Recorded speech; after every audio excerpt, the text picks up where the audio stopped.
नमस्कार, मी Narendra Panditrao. Raghavendra fertilisers private limited या आमच्या यूट्यूब चॅनलवर आपले स्वागत आहे. मागच्या भागामध्ये मी भट्टी कशी लावायची याबद्दल बोललो. आता भट्टी स्पेशल हे आम्ही विकसित केलेल्या खताबद्दल मी सांगणार आहे. 20 वर्षाचा आमचा अनुभव, 20 वर्षाचा या क्षेत्रात काम करून जे आम्ही एक अतिशय नाविन्यपूर्ण आणि सुंदर खत विकसित केले त्याबद्दल आज मी तुम्हाला माहिती देणार आहे. त्यापूर्वी आमचा हा उपक्रम आपल्याला आवडला असेल तर आमच्या चॅनलला आपण अवश्य सबस्क्राईब करावं, लाईक करावं आणि काही शंका असतील तर आपल्या कॉमेंट्समध्ये त्या टाकाव्यात ही आपल्याला विनंती. सर्वप्रथम 2000च्या सुमारास आम्ही फॉस्फो कंपोस्ट किंवा आता ज्याला प्रॉम म्हणतो किंवा वृंदावन फॉस म्हणून खत आहे हे विकसित केलं होतं. रासायनिक फॉस्फेट खतांना पर्याय. 2012च्या सुमारास गंगाखेडमध्ये मी काम करत असताना वृंदावन पोटॅश नावाचं आम्ही ऑर्गॅनिक पोटॅश खत विकसित केलं. त्याचे रिझल्ट फार सुंदर यायला लागले. त्यानंतर न्यूट्रीबूस्टर नावाचं खत आम्ही विकसित केलं आणि भट्टी लावण्यासाठी किंवा जमिनीतला सेंद्रिय कर्ब सुधारण्यासाठी दोन्हीसाठी वृंदावन NPK बूस्टर नावाचं खत विकसित केलं. जळगावमध्ये काम करत असताना बऱ्याच शेतकऱ्यांनी सांगितलं की साहेब हे तुमचं फॉस्फेट, पोटॅश, NPK बूस्टर, न्यूट्रीबूस्टर सगळं आणायचं आणि ते मिक्स करून वापरायचं, आम्हाला लेबर प्रॉब्लेम खूप पडतो. तर आपण असं काही विकसित करा खत की जे टाकल्यानंतर बाकीचं काही टाकायची गरजच नाही. हे 2-3 वेळा त्याचे जेव्हा ऐकलं की शेतकऱ्यांकडून आपल्याकडून असा प्रतिसाद मिळतोय तेव्हा त्याच्यावर काम करायचं आम्ही ठरवलं.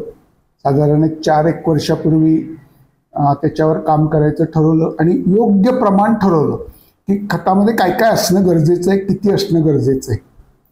त्यानंतर आम्ही त्या खताला आमची भट्टी संकल्पना खूप जण म्हणजे खूप लोकांपर्यंत पोचत होती. आम्ही भट्टी संकल्पना सांगणारे राघवेंद्र फर्टिलायझर्स म्हणून ओळखायला जाऊ लागलो. म्हणून या खताचं नाव आम्ही वृंदावन भट्टी स्पेशल असं ठेवलं. ही सर्व घटकांची ही एक भट्टी लावलेली आहे म्हणून भट्टी स्पेशल.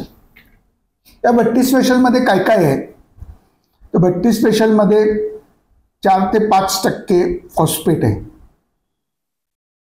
4 ते 5% पोटॅश आहे. हे दोन्ही ऑर्गॅनिक फॉर्ममध्ये. म्हणजे फॉस्फेटचा सोर्स आहे रॉक फॉस्फेट आणि पोटॅशचा सोर्स आहे मोलॅसिसची ॲश. त्याशिवाय झिंक, फेरस आणि बोरॉन ज्यांची कमतरता आपल्या जमिनीमध्ये खूप मोठ्या प्रमाणावर आहे आणि अतिशय आवश्यक घटक आहेत ते पण यात आहेत. आणि 5 प्रकारचे बॅक्टेरिया आहेत. त्यामध्ये PSB म्हणजे फॉस्फेट सोल्युबलायझिंग बॅक्टेरिया, KMB म्हणजे पोटॅश मोबिलायझिंग बॅक्टेरिया, व्हॅम ज्याला मायकोरायझरी असं म्हणतात, चौथा ॲझिटोबॅक्टर म्हणजे नत्र स्थिर करणारा बॅक्टेरिया आणि 5वा झिंक मोबिलायझिंग बॅक्टेरिया. असे 5 बॅक्टेरिया यामध्ये आहेत. त्यामुळं समजा आपण आपला खताचा डोस, खताचं नियोजन हे वृंदावन भट्टी स्पेशल या खतातून जर केलं तर आपल्याला स्फुरद, पोटॅश आणि सूक्ष्म अन्नद्रव्य याची गरज पडत नाही. इव्हन त्याच्यात 10 ते 12% सेंद्रिय कर्ब असल्यामुळं आपल्याला शेणखताची गरज लागत नाही. यात कुठले घटक नाही आहेत, यात 2 घटक नाही आहेत, एक नत्र आणि एक सल्फर. हे 2 घटक यात नाही आहेत. म्हणजे नत्र, सल्फर आणि वृंदावन भट्टी स्पेशल ह्याच्यातून आपण जर खतांचं नियोजन केले तर सर्व घटक यात उपलब्ध होतात. आता रासायनिक खतं आणि या खतांमध्ये काय फरक? रासायनिक खतं मी बऱ्याच वेळा सांगितले की जमिनीमध्ये सेंद्रिय कर्ब नसेल तर उपलब्ध होत नाही, नुसताच खर्च होतो, हातात काहीच राहत नाही. ऑर्गॅनिक आमच्या वृंदावन भट्टी स्पेशल या खतामध्ये ऑलरेडी विघटित झालेले स्फुरद आणि पोटॅश असल्यामुळं ते पूर्ण उपलब्ध स्वरूपात आहेत.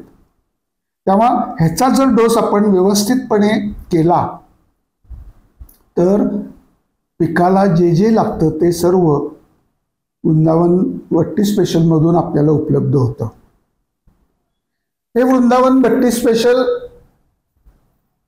ऊसासाठी, ऊस, केळी, पपई यांच्यासाठी ह्याचा डोस आहे साधारण पूर्ण, म्हणजे फॉस्फेट आणि पोटॅश आणि झिंक बोरॉन पूर्ण द्यायचं झालं तर साधारण एकरी 20 बॅगेचा डोस आहे.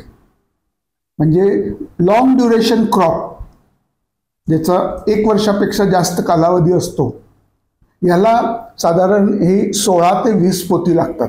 तर नत्र, स्फुरद आणि पोटॅश पूर्णपणे उपलब्ध होतो.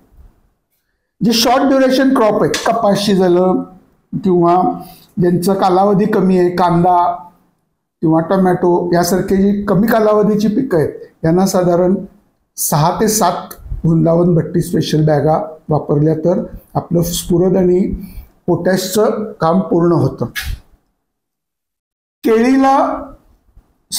केळीला पोटॅशची रिक्वायरमेंट खूप जास्त असल्यामुळं केळीला मी पूर्ण डोस वृंदावन भट्टी स्पेशलमधून रेकमेंड करत नाही, कारण त्याचा खर्च खूप जास्त होऊ शकतो. त्यामुळे केळीसाठी आम्ही रेकमेंड काय करतो की अर्ध रासायनिक खत वापरा, अर्ध वृंदावन भट्टी स्पेशल वापरा.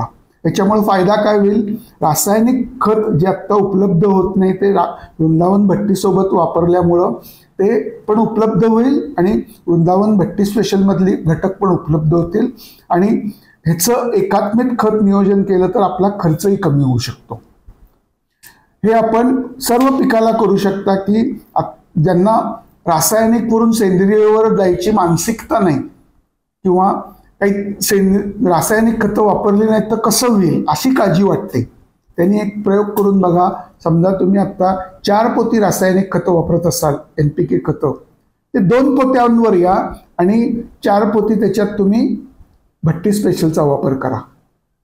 एका रासायनिक खताच्या पोत्याच्या ऐवजी 2 पोती भट्टी स्पेशल, अशा पद्धतीने जर तुम्ही एकात्मिक खत नियोजन केलं तर त्याचा पण फायदा खूप जास्त होऊ शकतो आणि तुमचा खर्च कमी होऊ शकतो. ह्याला एकात्मिक खत नियोजन असं म्हणतात की तुम्ही रासायनिक पण वापरताय, सेंद्रिय पण वापरताय. पूर्णपणे सेंद्रिय करायचं असेल तरी सुद्धा तुम्ही वृंदावन भट्टी स्पेशलमधून खत नियोजन करू शकता.